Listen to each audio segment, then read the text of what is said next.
Teka-teki di balik kasus penyelewengan fasilitas ekspor minyak sawit mentah (CPO) terungkap sudah. Jaksa Agung Sanitiar Burhanuddin menyatakan, kejaksaan telah menetapkan 4 tersangka. Burhanuddin menyebutkan, pihaknya menjerat Dirjen Perdagangan Luar Negeri (IWW) bersama dengan 3 orang lain dari pihak swasta, yaitu MPT, Komisaris Wilmar Nabati Indonesia, SMA Senior Manager Corporate Affair Permata Hijau Group, dan PT General Manager Bagian General Affair PT Musimas. Kejaksaan telah menemukan 2 alat bukti, yaitu adanya pemufakatan antara pemohon dan pemberi izin untuk fasilitas persetujuan ekspor. Kedua, dikeluarkannya persetujuan ekspor kepada eksportir yang seharusnya ditolak karena tidak memenuhi syarat, yaitu telah mendistribusikan CPO dan RBD Olain dengan harga tidak memenuhi harga penjualan dalam negeri dan tidak mendistribusikan 20% dari ekspor CPO ke pasar dalam negeri sesuai ketentuan Domestic Obligation Market.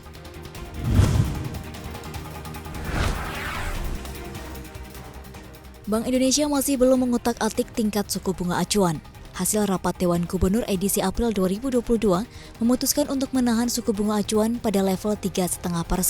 Gubernur Bank Indonesia Peri Warjio menyatakan, selain menahan suku bunga acuan, Bank Indonesia juga mempertahankan suku bunga deposit facility 2,75% dan suku bunga lending facility 4,25%. Dengan demikian, suku bunga acuan tidak berubah selama 14 bulan terakhir. Suku bunga acuan 3,5% menjadi yang terendah dalam sejarah Indonesia merdeka.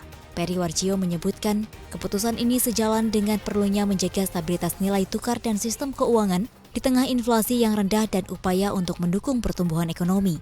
Meski demikian, Bank Indonesia meningkatkan kewaspadaan atas inflasi pada 2022. Hal ini mengingat adanya kenaikan harga energi dan pangan secara global yang mendorong kenaikan harga lainnya. BI memperkirakan inflasi masih akan terkendali pada level 2 hingga 4% hingga akhir tahun.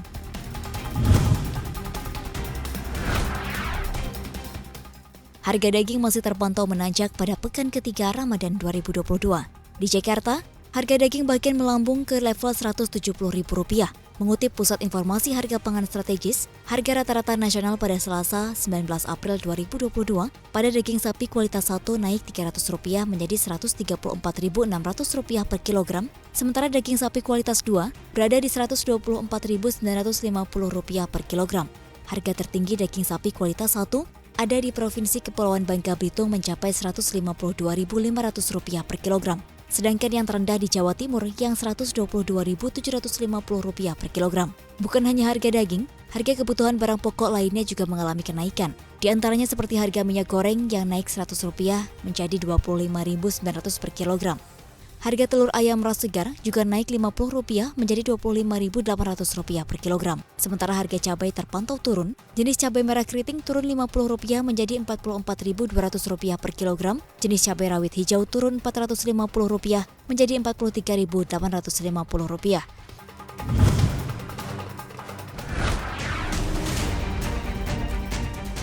Satgas Waspada Investasi kembali menutup investasi ilegal. Hingga bulan Maret 2022, lembaga tersebut menemukan 20 entitas tidak resmi. Dari ke-20 investasi ilegal tersebut, 9 diantaranya melakukan money game dan 3 entitas robot trading. Ada 3 entitas lain melakukan kegiatan perdagangan aset kripto tanpa izin dan 5 entitas lain-lain.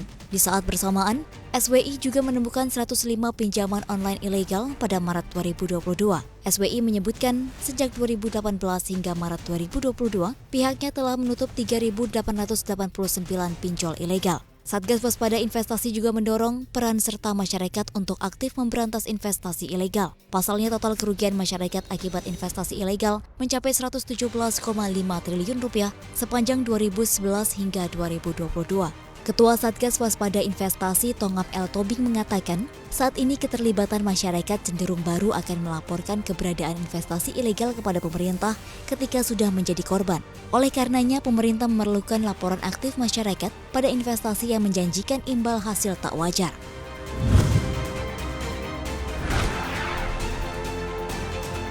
Efek domino perang Rusia dan Ukraina membuat Bank Dunia memangkas pertumbuhan ekonomi global bahkan nyaris 1%.